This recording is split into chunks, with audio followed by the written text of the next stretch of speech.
Nimade Nuriane ajak Nikomang Eniati ulung ketukad udang-udang di Cebang Asri, Desa Serongge, Kecamatan Gianyar, tugas Rabu 13 April. Informasi ngorang ajak kedadua lakar mulehne di perumahan Cebang Asri sawetara jam 6 sanje.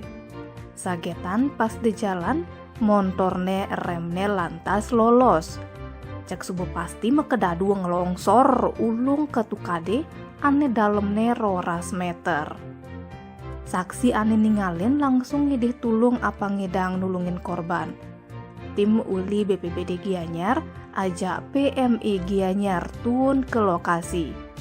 Polisi ini masih milu ngevakuasi ke TKP. Agat masih ajak kedadua ngidang selamat, cuman misi metatu.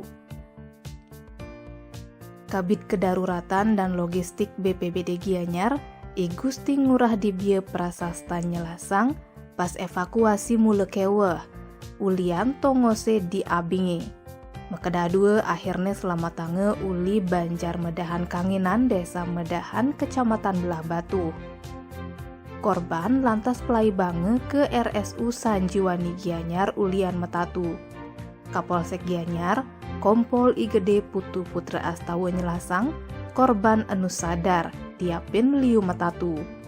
Polisine masih konden ngida ngalih keterangan ulik korban. Tim Bali Express ngelaporang.